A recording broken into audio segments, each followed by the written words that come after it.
Ya, shalom, selamat malam. Shalom. Hari ini sharing firman melanjutkan pedalet yang ketiga ya, 5784 yang ketiga pedalet. Judulnya Pintuku Terbuka. Nah, jadi pedalet yang kemarin pintu terbuka. Ternyata pedalet 2, pintu terbuka itu kan pintunya Tuhan Yesus. Nah, sekarang judulnya Pintuku Terbuka. Ternyata ada 2 pintu, teman-teman. Yang pertama itu kemarin pintunya yang dimaksud Tuhan Yesus, aku adalah pintu. Nah, sekarang yang kita bahas pintuku. Ternyata kita ini juga ada pintunya.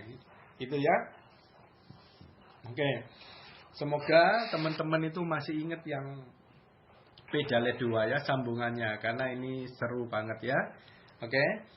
Saya ada bacain satu ayat yang mengenai pedalet 2 kemarin. Kolose 3 ayat 3 dikatakan gini.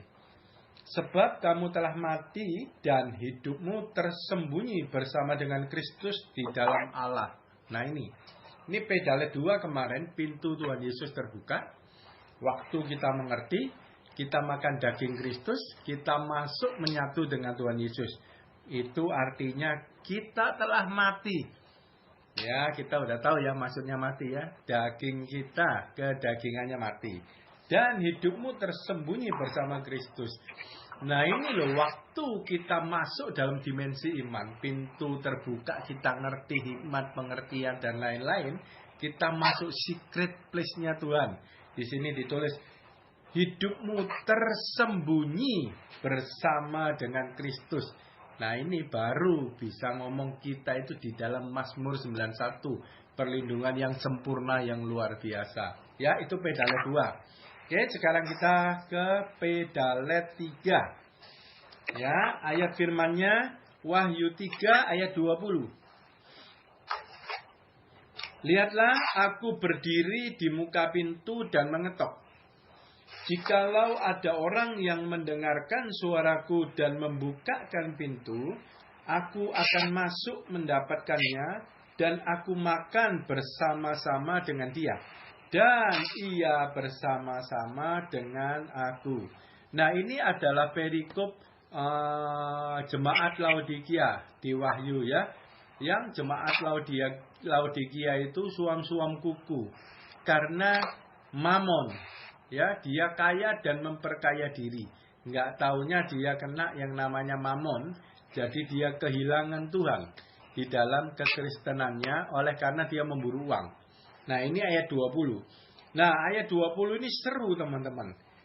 Yang dikatakan pintu terbuka ini, di sini Tuhan Yesus mengetok pintu.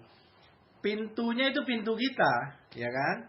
Nah siapa yang mendengarkan suaraku, maka ya dan membuka pintu, aku akan masuk. Jadi rupanya ada 2 pintu ini, perlu diingat ya.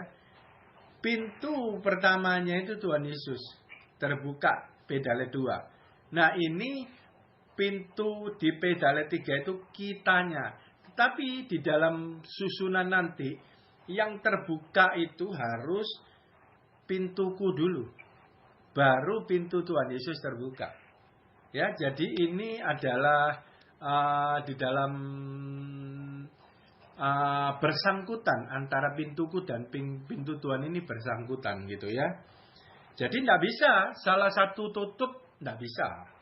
Ya karena kalau kita tidak buka buat Tuhan Yesus masuk, ya nggak ada pintu Tuhan Yesus terbuka, tidak ada buat kita. Nah gitu ya. Oke, fokus ya teman-teman. Nah kita mulai masuk. Matius 7 ayat 7 dikatakan gini. Mintalah maka akan diberikan kepadamu. Carilah maka kamu akan mendapat. Ketoklah maka pintu akan dibukakan bagimu. Karena setiap orang yang meminta menerima. Dan setiap orang yang mencari mendapat. Dan setiap orang mengetok baginya pintu dibukakan. Ini berbicara pedalet 2. Kita mengetok. Ya, oke. Masih ingat ya? Oke. Sekarang pedalet 3. Aku berdiri di muka pintu dan mengetok. Jikalau ada orang yang mendengarkan suaraku dan membuka pintu, aku masuk mendapatkannya dan aku makan bersama-sama dengan dia dan ia bersama-sama dengan aku. Oke ya, ini 2 ayat referensi kita masuk kepada pintuku yang terbuka. Supaya teman-teman ingat ya. Oke. Matius 13 ayat 23 dikatakan gini. Yang ditabur di tanah yang baik ialah orang yang mendengarkan firman itu dan mengerti. Karena itu ia berbuah. Ada yang 100 kali lipat, ada yang 60 kali lipat, ada yang 30 kali lipat. Nah, sekarang gini. Ini diibaratkan Tuhan Yesus menabur di tanah yang baik. Jadi dia berikan benihnya, dia berikan firman-Nya. Ya, apakah kita itu tanah yang baik? Tanah yang baik itu kan dia mendengar, dia mengerti. Jadi dia benar-benar menerima benih itu dan mengalami pertumbuhan. Itu tanah yang baik ya. Hatinya gembur. Yang artinya itu boleh dibilang itu namanya percaya. Ya, secara gampangnya itu percaya. Gitu ya. Jadi tanah yang baik, gembur itu percaya. Tetapi tidak full 100% di dalam hati kita itu semua area, semua ruang-ruang itu percaya dan gembur. Jadi ada ruang-ruang tertentu itu hati kita keras. Tidak bisa menerima firman, menerima perkataan Tuhan. Ya. Waktu kita mendengar di posisi Maria, kita percaya itu namanya pintuku terbuka. Baru Tuhan Yesus bisa intervensi, baru Tuhan Yesus bisa masuk di dalam hati kita. Itu baru mendengar. Jadi mendengar dengan percaya itulah pintuku terbuka. Selanjutnya kita renungkan baru pintu Tuhan terbuka. Yang namanya Tuhan memberi pengertian kepada kita.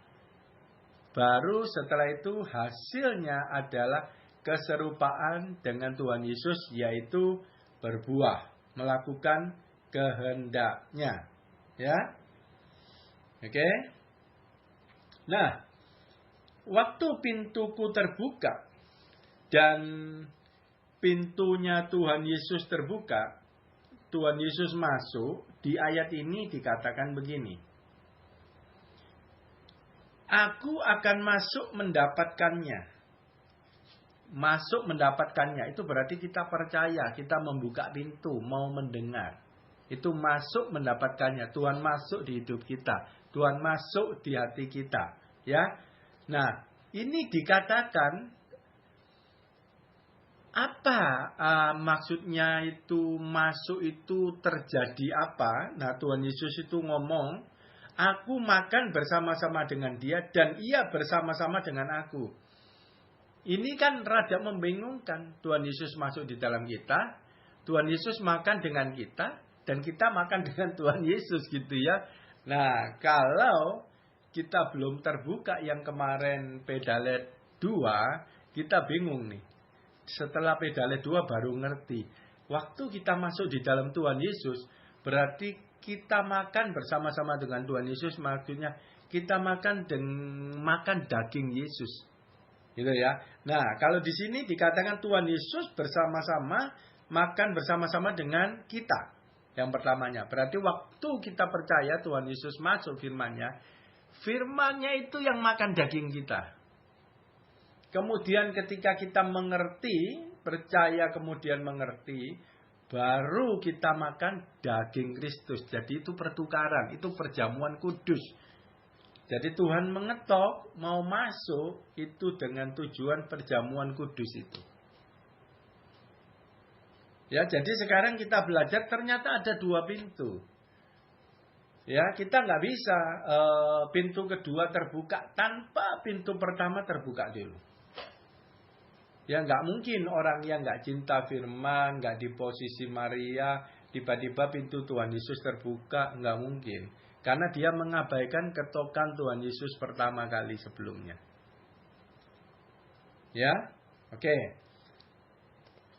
Sekarang saya kasih dasar-dasarnya, mengulang dasar-dasarnya supaya benar-benar kita itu mantep gitu ya, mengenai makan bersama-sama ya. Itu yang namanya perjamuan kudus.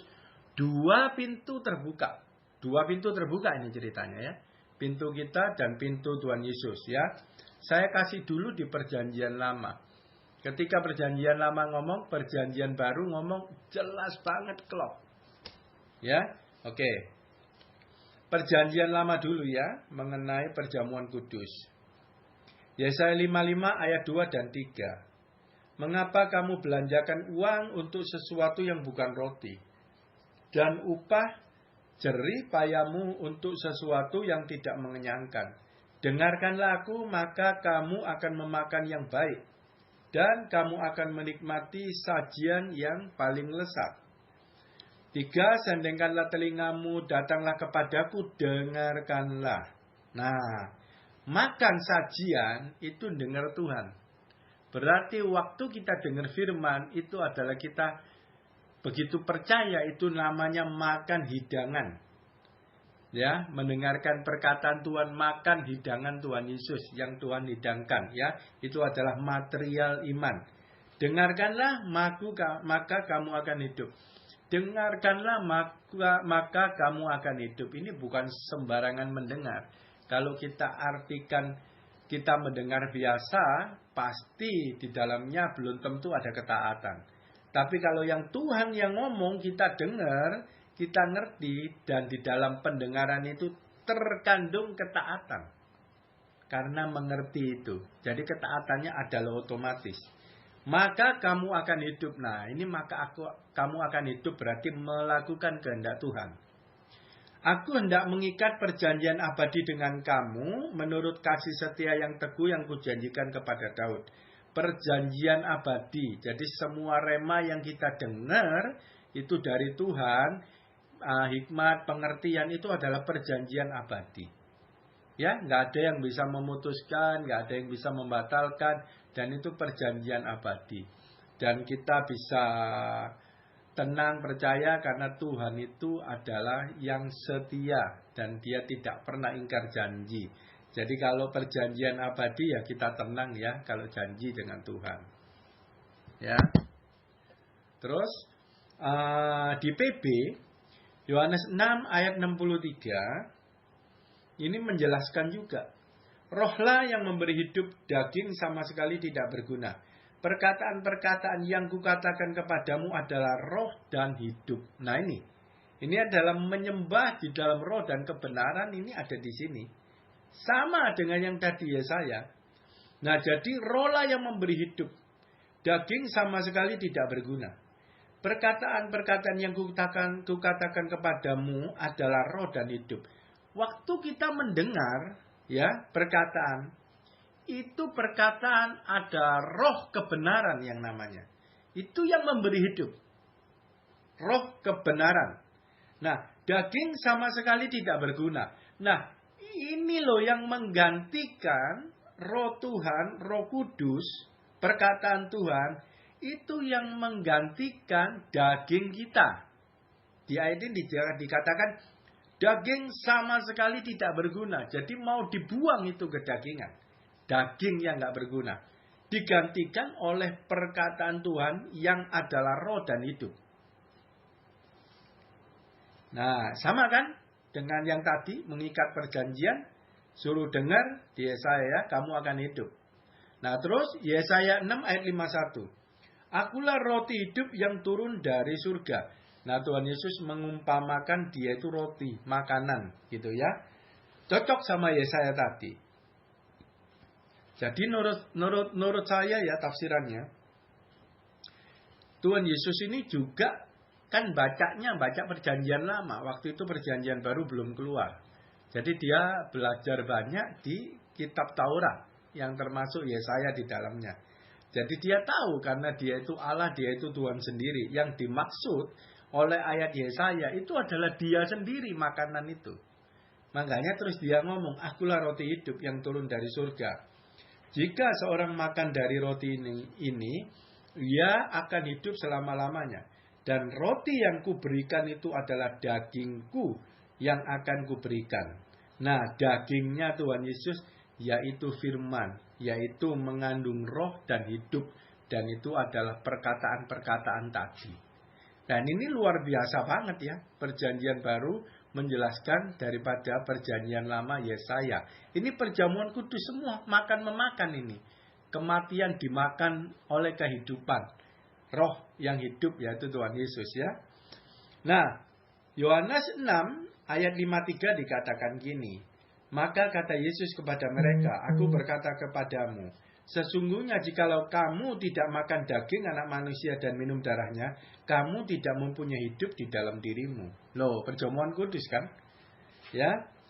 Barang siapa makan dagingku dan minum darahku, ia mempunyai hidup yang kekal. Barang siapa makan dagingku dan minum darahku. Waktu kita percaya Tuhan Yesus masuk, itu Tuhan Yesus makan daging kita. Nah, begitu kita mengerti Pedalet 2, Tuhan Yesus, pintunya terbuka, kita masuk kepada Tuhan Yesus. Berarti kita makan dagingnya Tuhan Yesus. Baru ia mempunyai hidup yang kekal. Ya, aku akan membangkitkan dia pada akhir zaman. Sebab dagingku adalah benar-benar makanan dan darahku adalah benar-benar minuman. Barang siapa makan dagingku dan minum darahku, ia tinggal di dalam aku dan aku di dalam dia. Nah, ya kan? Sama persis dagingku dan minum darahku. Ya. Oke, dagingku itu firman kebenaran dan minum darahku. Darah itu perlambang roh yang memberi kehidupan kepada daging itu ya. Nah, ini adalah gambar perjamuan kudus. Uraiannya begitu. Ya, ini adalah jantung kekristenan. Orang Kristen yang nggak ngerti, dia nggak lewati perjamuan kudus yang sebenarnya dia nggak bisa masuk surga. Karena dia tidak menjadi satu dengan dia. Ia tinggal di dalam aku dan aku tinggal di dalam dia. Saling makan dagingnya itu. Ya, pertukaran terjadi, kematian ditelan oleh kehidupan. Ya, jadi perkataan Tuhan Yesus, janji-janjinya semuanya itu adalah hukum abadi perjanjian kita dengan Tuhan Yesus. Itu dikatakan perjanjian abadi dan itu adalah hukum. Ya.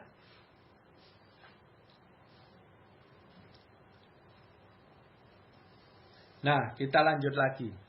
Ini masuk ayat-ayat nanti kepada intinya ya, ini baru referensinya ya.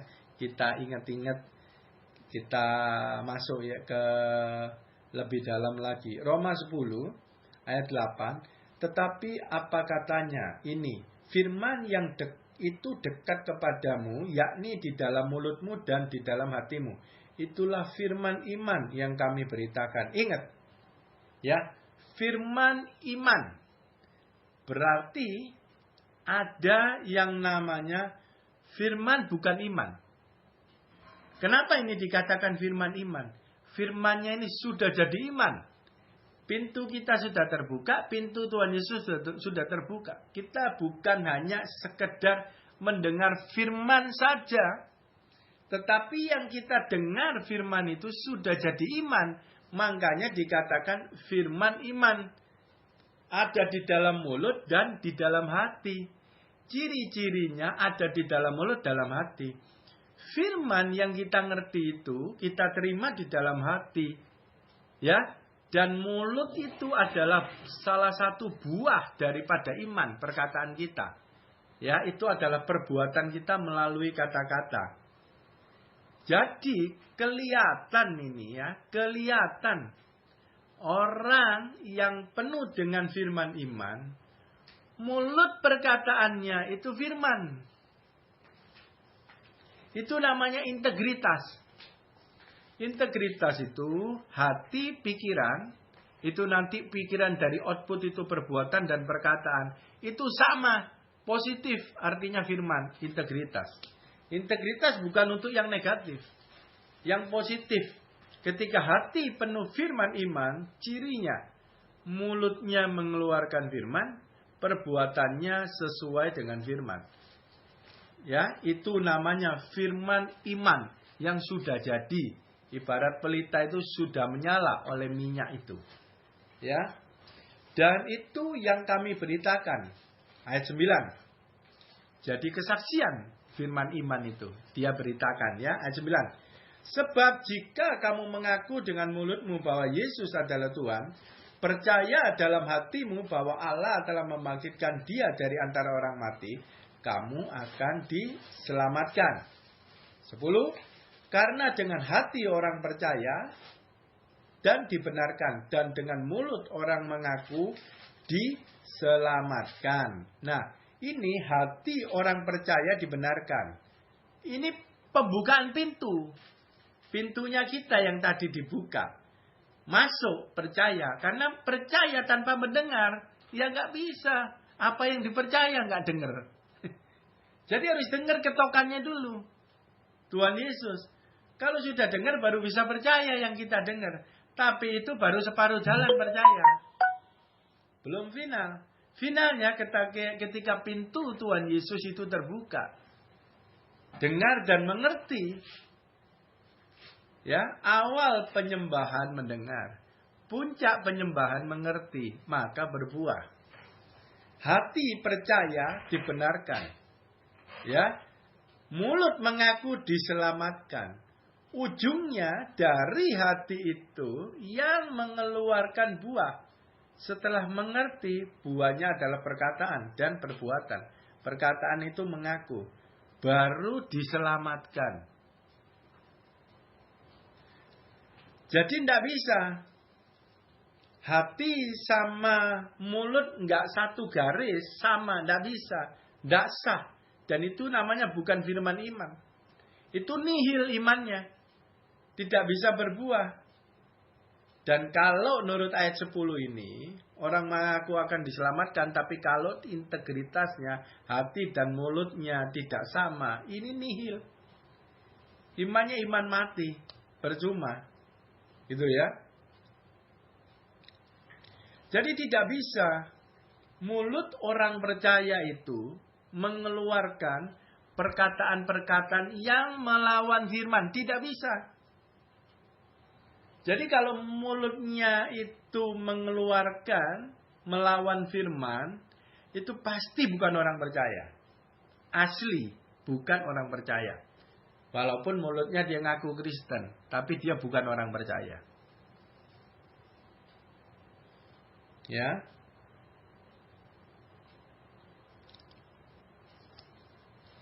Jadi ingat, kalau ngomong orang percaya, harus mendengar dulu.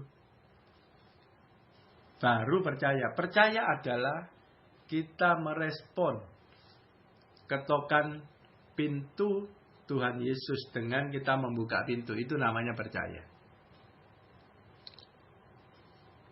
Nah, waktu perjamuan kudus, sekarang kita masuk Wahyu 3:18. Nah, ini seru. Ini sudah mulai masuk kepada intinya ya.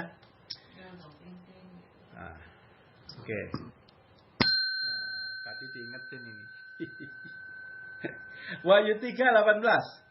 Maka aku menasihatkan engkau supaya engkau membeli daripadaku emas yang telah dimurnikan dalam api, agar engkau menjadi kaya, dan juga pakaian putih supaya engkau memakainya, agar jangan kelihatan ketelanjanganmu yang memalukan, dan lagi minyak untuk melumas matamu supaya engkau dapat melihat. Oke, ini intinya nih ya. Supaya engkau membeli. Kita pernah ngomong yang sesi-sesi yang sudah lama. Dalam bahasa aslinya membeli itu barter. Lebih jelas lagi, barter. Tadi baru dijelasin. Daging kita ditukar dengan daging Kristus. Barter. Luar biasa. Ya. Nah, barter itu kenapa harus dilakukan? Kenapa harus dilakukan? Dan kita belajar dari jemaat Laodikia ini. Tuhan jelaskan, kenapa kamu harus barter? Enggak bisa enggak? Nih, di ayat 17 dikatakan ini. Karena engkau berkata, aku kaya dan aku telah memperkayakan diriku dan aku tidak kekurangan apa-apa. Ini ya contoh seperti si bungsu. Begitu kekayaan tanpa Tuhan, kita itu nggak bisa mengendalikan diri tanpa iman itu. Orang kaya susah masuk surga. Seperti si bungsu, begitu kaya dia budek. Ya, udah nggak mau dengar sama Tuhan ya. Oke, kita masuk lagi. Dan karena engkau tidak tahu, matamu buta oleh karena uang. Bahwa Tuhan yang ngomong nih, engkau melarat dan malang, miskin, buta, dan telanjang. Ini bahayanya uang. Makanya kita itu kejar iman, kejar pengenalan akan Tuhan. Harus datang mendahului uang. Karena uang yang dia ngomong kaya memperkaya diri, karena engkau tidak tahu. Engkau tidak tahu. Udah gak ada rohani-rohaninya sama sekali. Gara-gara mamon. Berarti Tuhannya sudah mamon, bukan Tuhan Yesus lagi. Itu benar Tuhan Yesus ngomong. Ya, gak bisa menyembah dua Tuhan, mamon atau Tuhan Yesus ya. Oke. Kita lihat ya, kita gali ya teman-teman. Melarat, malang, miskin, buta, telanjang. Kalau kita ngerti, kita nggak mau. Nggak ngejar Tuhan. Harus ngejar Tuhan, cari minyak cadangan. Dengarkanlah hai saudara-saudara. Yakobus 2 ayat 5. Dengarkanlah hai saudara-saudara yang kukasihi. Bukankah Allah memilih orang-orang yang dianggap miskin oleh dunia ini untuk menjadi kaya dalam iman dan menjadi ahli waris kerajaan yang telah dijanjikannya kepada barang siapa yang mengasihi Dia. Nah, kita lihat ya, Yakobus 2 ayat 5. Dianggap miskin oleh dunia. Ini maksudnya duit atau enggak nih? Harta apa enggak? Maksudnya gitu ya. Nah, kita lihat nih. Untuk menjadi kaya dalam iman. Ini jawabannya. Untuk menjadi kaya dalam iman. Jadi kaya yang Tuhan maksud itu bukan duit, bukan harta. Kayanya itu adalah iman. Itu yang dimaksud Tuhan kaya. Jadi kalau kita mundur yang dianggap miskin oleh dunia, itu maksudnya orang yang diremehkan, yang gak dianggap, yang gak diperhitungkan. Itu dipilih Tuhan untuk menjadi kaya dalam iman. Jadi kalau tadi diomong melarat miskin, itu maksudnya gak punya iman. Ya, kalau kamu nggak punya iman, kamu itu tidak tahu apa-apa. Karena engkau tidak tahu.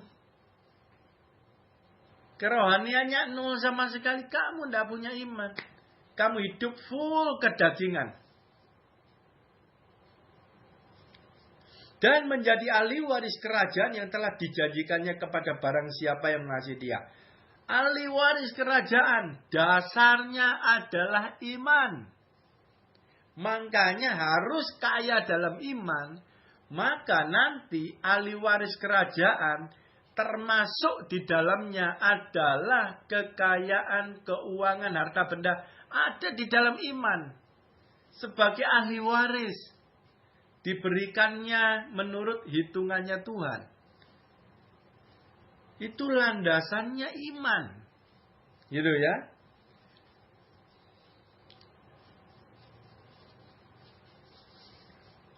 Jadi, waktu kita kaya dalam iman, ahli waris kerajaan, kalau berbicara nanti masuk surga, termasuk salah satu ahli waris juga kita masuk surga. Tetapi di dunia ini juga kita akan diberkati. Ya. Diberkati keuangan juga ada di dalamnya. Ya, dengan adanya iman fondasi, diberkati keuangan, kita bisa dalam keadaan aman. Tidak dibilang lagi karena engkau tidak tahu, nggak kayak si bungsu itu. Engkau tidak lagi melarat dan miskin, gitu ya. Nah, oke. Ini mengenai melarat dan miskin. Nah, sekarang kita masuk mengenai telanjang. Telanjang itu Tuhan jawab di ayat-ayat berikutnya, kamu beli nanti dikasih pakaian putih, ya, supaya menutupi ketelanjanganmu, ya. Nah, pakaian putih itu dikatakan di Wahyu 3 ayat 4. Tetapi di Sardis ada beberapa orang yang tidak mencemarkan pakaiannya. Mereka akan berjalan dengan aku dalam pakaian putih karena mereka adalah layak untuk itu. 5. Barang siapa menang, ia akan dikenakan pakaian putih yang demikian. Aku tidak akan menghapus namanya dari kitab kehidupan, melainkan aku akan mengaku namanya di hadapan Bapakku dan di hadapan para malaikatnya. Jadi telanjang dengan pakaian, nanti dikasih pakaian putih. Artinya pakaian putih ini adalah perbuatan kita. Kita menjadi serupa dengan Tuhan melakukan kehendak-Nya, yaitu namanya berbuah. Di ayat 4, berjalan dengan aku. Akunya kan firman. Itu berbicara pakaian putih. Jadi kalau ada berbicara pakaian-pakaian putih yang di dalam Alkitab, itu berbicara perbuatan kita. Yang serupa dengan Tuhan, yang melakukan kehendak Tuhan. Itu pakaian putih. Tetapi kalau kita tidak melakukan kehendak Tuhan, itu namanya telanjang, tidak berpakaian. Ya, nah, ini orang yang banyak uang yang tadi, dia tidak tahu dia telanjang. Maksudnya apa? Dia tidak tahu perbuatannya dia itu tidak sesuai dengan kehendak Tuhan. Dia tidak tahu. Dikirain sesuai, santai-santai aja. Makanya Tuhan ngomong, kamu suam-suam nanti aku muntahkan. Dia tidak tahu bahwa dia itu perbuatannya itu Tuhan enak. Sampai mau muntah. Dia tidak tahu. Karena banyak uang tadi di luar iman. Tidak ada pakaian putih. Makanya suruh barterlah. Masuk perjamuan kudus. Begitu kita terima firman Tuhan. Mendengar, mengerti, berbuah. Itu artinya kita tidak lagi telanjang. Kita memakai pakaian putih. Dan itu dikatakan barang siapa menang. Ia dikenakan pakaian putih. Menang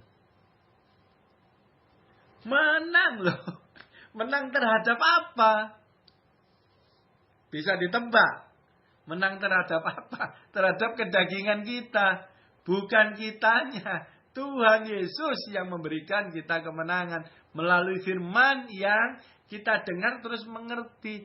Kita jadi dengan sendirinya tidak suka akan perbuatan daging kita. Kita berubah, namanya berbuah. Itu namanya kita lebih dari pemenang. Kita menang tanpa kita bertempur dengan daging kita. Oleh pengertian Tuhan itu, kita menjadi sama sekali nggak suka. Lebih dari pemenang. Nggak bertempur tapi menang. Aku tidak akan menghapus namanya dari kitab kehidupan. Ya ini loh yang dimaksud masuk surga. Gitu ya, ada di dalam kitab kehidupan. Tetapi kalau yang tadi telanjang, ya nggak ada namanya di dalam kitab kehidupan. Kenapa dia ngomong gini? Dulu jemaat Laodikia itu ada di dalam kitab kehidupan. Karena uangnya kebanyakan terus tidak ada firman iman itu, tidak ada iman, makanya namanya dihapus di dalam kitab kehidupan. Kapan masuk surga? Jadi barterlah sama aku. Perjamuan kudus masuk. Buka pintumu. Nanti aku buka pintuku. Kita makan bersama-sama. Aku bersama-sama dengan kamu. Kamu bersama-sama dengan aku. Nanti kamu dapat pakaian putih. Dan itu nanti namamu tidak tak hapus di dalam kitab kehidupan. Dipastikan mati masuk surga. Oleh iman. Nah yang tadi buta, melarat, malang, miskin, buta, telanjang. Nah buta. Buta itu Berarti kan harus dimelekkan. Ya, melek itu upahnya di sini ditulis belilah minyak untuk mengoles matamu supaya engkau bisa melihat. Ya kan? Minyak ini kan Roh Kudus lambangan. Minyak cadangan itu kan Roh Kudus, pengertian. Itu kan yang menjadi terang. Pelita bagi kakiku, terang bagi jalanku. Sebelum itu jadi minyak, sebelum diberikan pengertian oleh Roh Kudus itu, selama tidak ngerti, masih buta. Nah, jadi orang kaya ini tidak tahu, dia itu benar-benar buta. Ya, jadi belum ada barter terjadi. Minyak Roh Kudus itu, minyak cadangan itu belum masuk. Jadi pelitanya itu padam. Kenapa saya ngomong dia punya pelita? Karena ini jemaat Laodikia. Jemaat Tuhan. Ya, namanya dihapus dari kitab kehidupan. Dia buta. Jadi tidak bisa melihat. Jadi kakinya itu nggak bisa melangkah. Karena gelap. Artinya dia berjalan di dalam kegelapan. Yaitu telanjang. Ya, ini perjamuan kudus, ini barter. Jemaat Tuhan dikalahkan oleh uang, mamon. Oke, sekarang kita lihat. Wahyu 3 ayat 19 nih. Ini seru lagi. Sambungannya. Barang siapa kukasihi, bentar ya. Yang tadi itu 17 ya, melarat, malang, miskin, buta, telanjang itu 17. Sekarang 18. 19 ya, sambungannya B18 19. Barang siapa kukasihi, ia kutegur dan kuhajar, sebab itu relakanlah hatimu dan bertobatlah. Ya, relakanlah hatimu dan bertobatlah. Ngomong kepada siapa? Orang yang banyak duit itu loh tadi. Yang tidak membukakan pintu kepada Tuhan Yesus ngetok sang firman. Artinya apa? Sudah banyak duit, dia nggak suka firman. Nggak butuh tuntunan Tuhan. Duitnya sudah banyak. Dengar firman, dengar gitu aja. Tapi dia nggak cari tahu, nggak kejar pengertian itu. Jadi Tuhan ngomong, ku tegur, ku hajar, relakan hatimu dan bertobat. Tujuannya satu, pertobatan. Berarti orang itu menutup pintu pertobatan karena menutup firman, karena tidak meresponi firman iman, yaitu Tuhan Yesus sendiri yang mengetok. Jadi tidak ada pertobatan. Ingat nggak? Ada firman di perjanjian baru, 100 domba, 99 ditinggal Tuhan Yesus karena orang benar yang tidak memerlukan pertobatan. Ingat, kamu dibenarkan di dalam hati. Dan diselamatkan waktu itu jadi perbuatan. Perkataan dan perbuatan itu sama. Ya, dengar firman kok. Belum kelar. Intinya harus ada pertobatan. Yaitu dengan cara mengerti. Dan itu yang namanya kita di dalam dia di dalam kita. Nah, ini relakanlah hatimu. Saya coba nih. Pakai bahasa aslinya gitu, apa sih? Kepengen tahu ya. Sebab itu relakanlah hatimu. Ya, itu dari teguran dan ajaran Tuhan terus ngomong, relakan hatimu. Relakan tuh di bahasa aslinya jealous. Jealous kayak cemburu gitu loh. Jealous, tapi nggak ada ngomong hati. Cuman jealous gitu loh. Nah, apa sih maksudnya kok ada kata-kata cemburu gitu? Jealous kan artinya banyak. Gitu ya. Bisa cemburu, bisa iri, ya, bisa bersemangat. Tetapi ini dikatakan to have warmth of feeling. Maksudnya ada kehangatan dari perasaan. Jadi terhadap firman Tuhan, kamu itu harus jealous. Artinya apa? Ada rasa hangat, ada rasa membara di hatimu, semangat terhadap memburu firman Tuhan, itu jealous. Yang dimaksud bahasa Indonesia, relakanlah hatimu. Yang sebenarnya itu hatimu harus benar-benar membara, bersemangat terhadap firman Tuhan yang isinya menegur. Kalau nggak bisa tegur, diajar. Ya, kalau nggak bisa pakai mulut, pakai tangan. Gitu ya. Tujuannya pertobatan. Pengajaran mulut Tuhan bagus. Hajaran Tuhan, tangan Tuhan juga bagus. Ya, tongkat dan gada kalau di Mazmur Daud. Ya, yang Tuhan gembalaku, ada tongkat, ada gada. Tongkat mulut Tuhan menuntun. Gada teguran. Ya, tapi tujuannya satu, bertobat. Jadi sebelum kita benar-benar diajar, kalau bisa, kita itu sukai teguran Tuhan. Yaitu dengan cara jealous. Jadi benar-benar hatimu itu membara bersemangat terhadap firman Tuhan. Terhadap teguran-teguran Tuhan. Firman rema pengertian itu. Ya, nah ditegur itu di bahasa Inggrisnya itu King James dikatakan rebuke. Rebuke itu memarahi.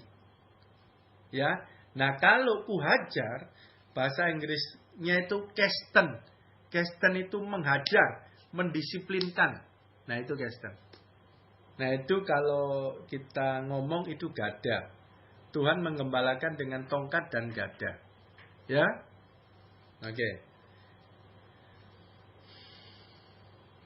Nah, tadi kita tanya, kok Tuhan ngetok sih?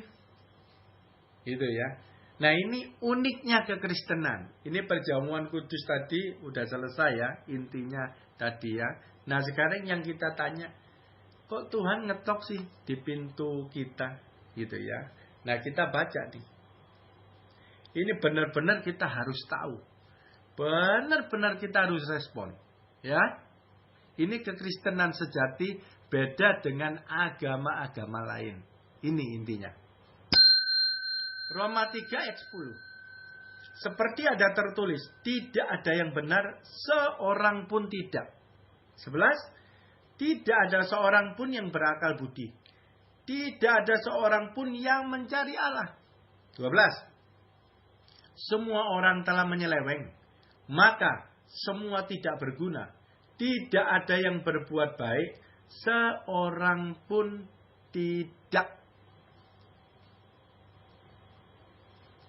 Dari ayat ini, tidak ada seorang pun mencari Allah. Makanya kekristenan itu adalah Tuhan yang cari manusia. Tuhan yang cari kita. Kalau agama di luar kekristenan, itu manusia mencari Tuhan. Kalau kekristenan, Tuhan mencari kita. Makanya gambarnya itu Tuhan Yesus mengetok pintu hati kita. Dia mau masuk, dia mencari kita. Tinggal kita itu buka pintu, percaya, selesai. Tapi kan percaya itu nggak gampang. Kita itu sangat-sangat beruntung loh bisa percaya. Kita bayangin, saudara kita aja masih ada yang nggak bisa percaya. Kita coba ngomong Tuhan Yesus mau terima. Nggak bisa. Belum tentu bisa. Ya, jangan dibayangin percaya itu sekarang kita udah Kristen itu murah. Jangan loh. Wah itu luar biasa. Berapa banyak orang itu yang nggak bisa percaya itu berapa banyak. Kita itu benar-benar hoki lah. Kita jangan ngomong yang lain-lain. Kita benar bisa percaya aja itu udah berkat dahsyat luar biasa. Karena ternyata iya benar juga ya nggak gampang loh orang percaya. Buka ketokannya Tuhan Yesus itu nggak gampang loh. Lukas 15 ayat 4.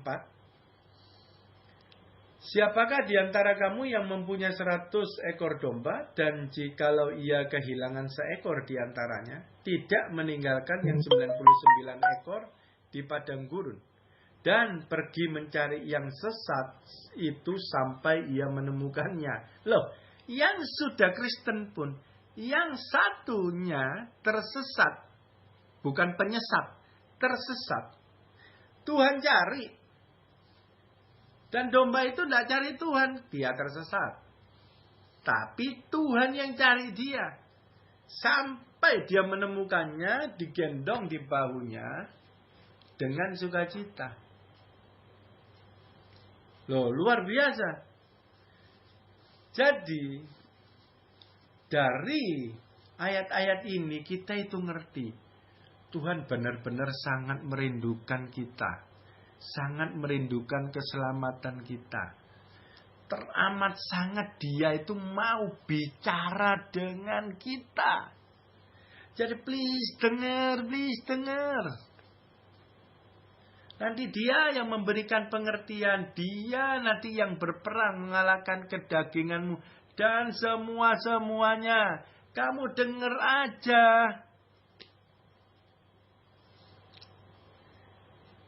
Yang 99 ekor. Orang Kristen yang tidak, orang benar yang tidak memerlukan pertobatan. Di sini dikatakan meninggalkan yang 99 ekor di padang gurun.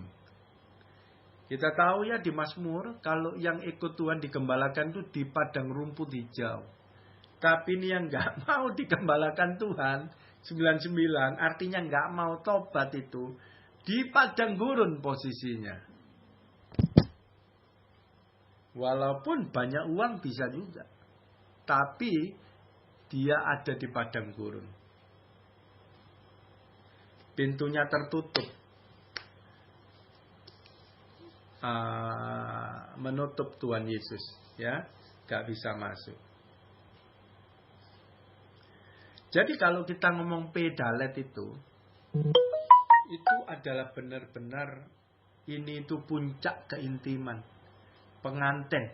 Kita menyatu dengan Tuhan, kita menjadi serupa dengan Tuhan. Itu aja yang diomongin terus melalui perjamuan kudus. Itu jantung kekristenan.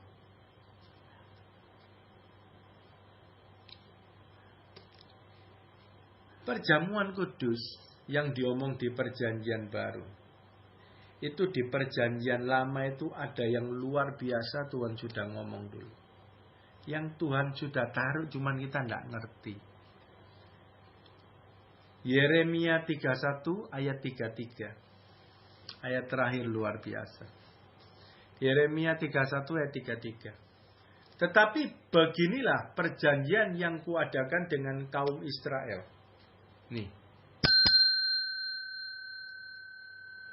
Sesudah waktu itu, demikianlah firman Tuhan. Aku akan menaruh Tauratku ke dalam batin mereka dan menuliskannya dalam hati mereka. Maka aku akan menjadi Allah mereka dan mereka akan menjadi umatku. Perjanjian lama. Sekarang kita ngerti. Gimana Tuhan itu caranya menaruh firman-Nya di roh kita, di hati kita. Dia ngomong di dalam batin itu di roh. Ya. Menaruh firman-Nya. Taurat kan dulu ngomongnya Taurat. Firman-Nya di dalam roh kita. Dan menuliskannya dalam hati mereka, hati kita. Gimana Tuhan naruh firman-Nya? Ini Yeremia ngomong perjanjian lama. Orang dulu nggak ngerti nih. Nggak ngerti. Setelah perjanjian baru ngomong mendengar, mengerti, berbuah, dan panjang lain-lain. Makanya posisi Maria merenungkan firman dan lain-lain banyak baru kita mengerti. Oh, Tuhan menaruh firman-Nya di roh dan hati kita. Gitu caranya. Kita dengar dulu, kita percaya buka pintu, terus kita renungkan firman itu. Tuhan Yesus buka pintunya, kita jadi mengerti hikmat, pewahyuan, dan lain-lain. Itu mengerti. ngerti itu Tuhan menulis di hati kita. Hati dan pikiran itu satu jalur. Ya, menulis di hati kita, di pikiran kita, itu namanya rumah iman. Itu sudah ada goresan tulisan yang nggak bisa hilang. Goresan tulisan. Makanya terus berbuah. Itu dikatakan baru ngomong itu penyembahan yang benar kepada Tuhan. Dia ngomong, maka aku akan menjadi Allah mereka dan mereka akan menjadi umatku. Kalau ngomong kita itu orang Kristen, umat Tuhan, ya ini. Intinya itu. Tuhan taruh enggak firman-Nya di hati kita? Ditulis enggak? Artinya apa? Kamu dengar enggak sih? Percaya? Ngerti enggak sih? Begitu ngerti, itu Tuhan tulis. Oke? Jadi ini baru enggak kita. Ternyata pintu itu ada dua. Ya, pedalet 2 itu pintunya Tuhan Yesus. Pedalet 3 itu pintunya kita. Kita harus membuka dulu yang namanya percaya.